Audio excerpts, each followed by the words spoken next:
Alors oui, Qwen 3.8 Max est disponible, il est exceptionnel, il est vraiment performant en termes de coût de l'API. Il est vraiment pas cher, il est à $5.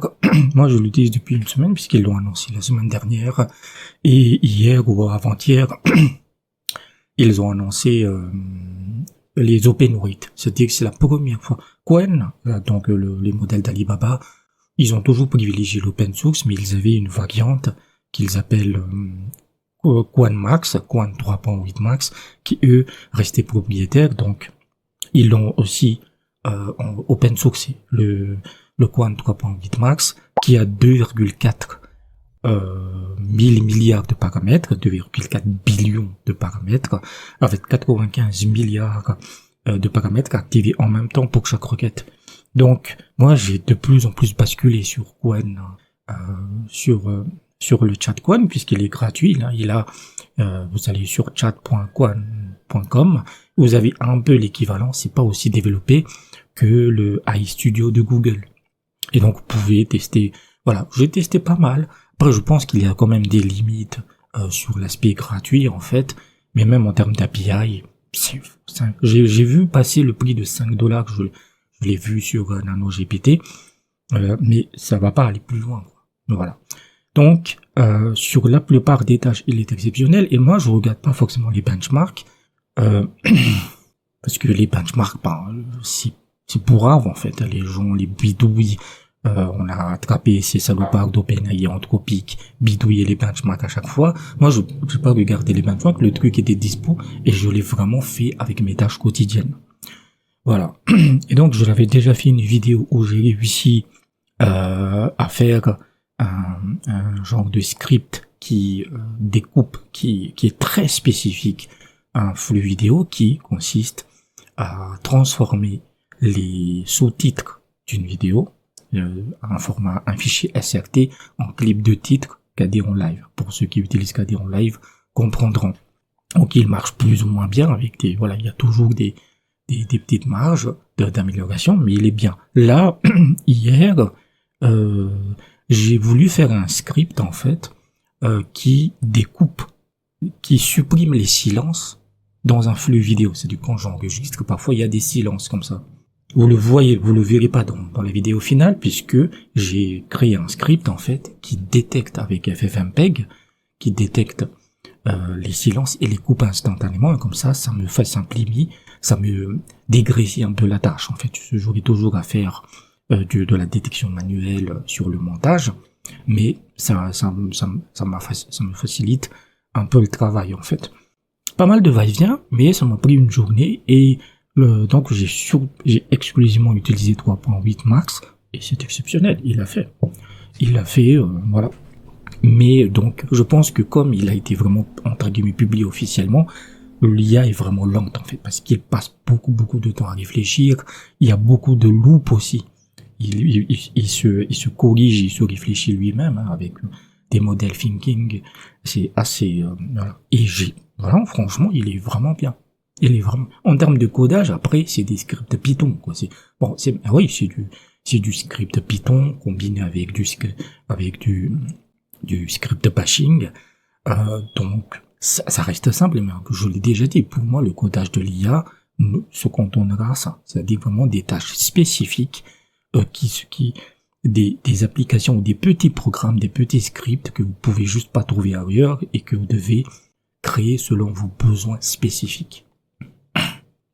Et donc ça signifie aussi que comme ce modèle est open source, ça va encore élever la barre pour les IA chinoises.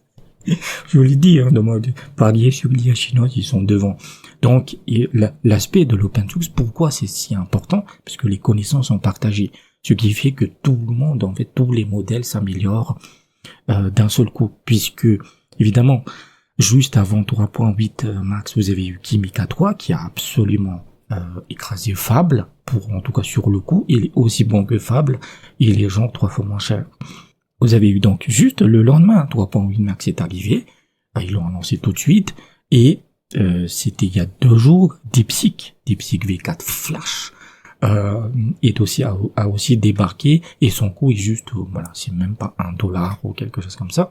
Donc c'est le modèle Flash, mais ce qui est exceptionnel avec ce moment DeepSeek, c'est que c'est le même modèle, parce qu'ils avaient déjà une version Flash, ils l'ont juste réentraîné.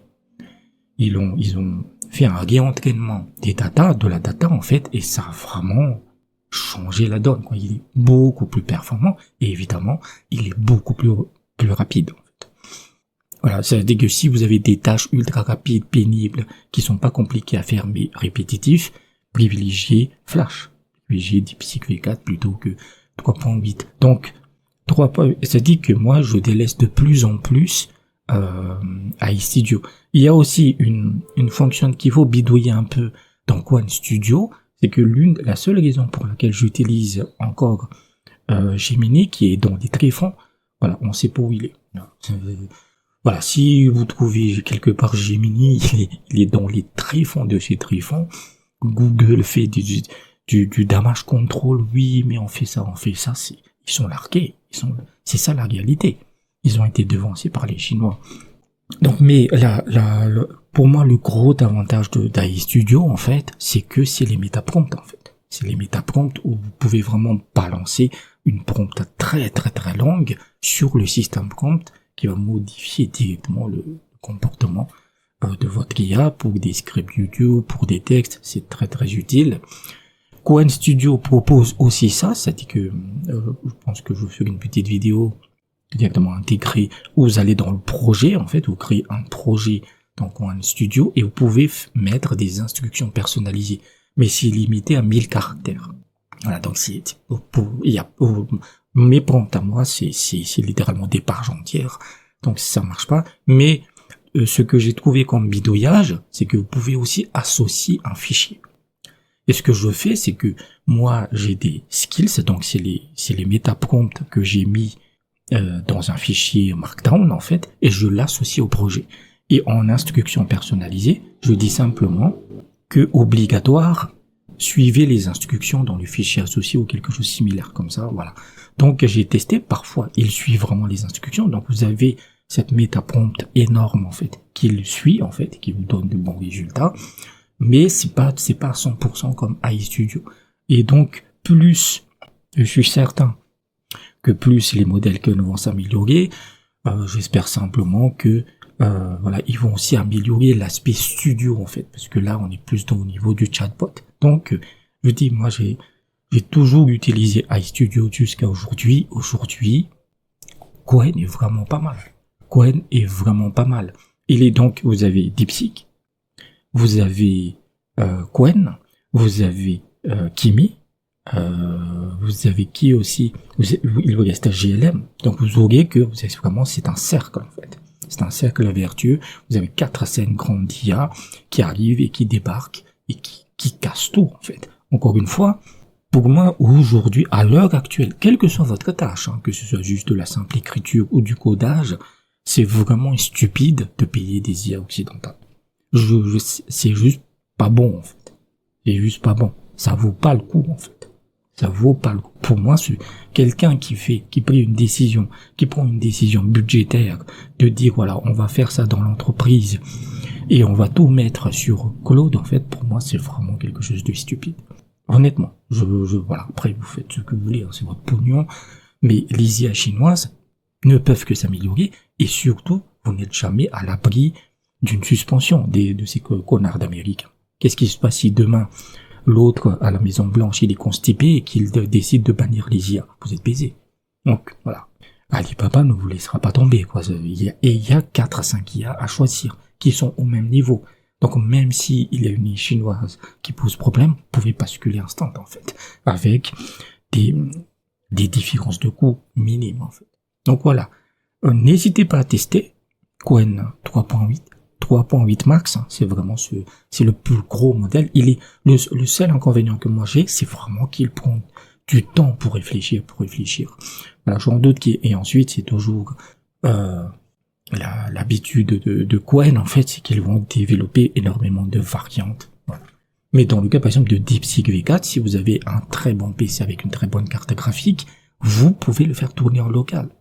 Vous avez une excellente IA qui suffit pour la plupart des tâches, et je maintiens, pour la plupart des tâches en local.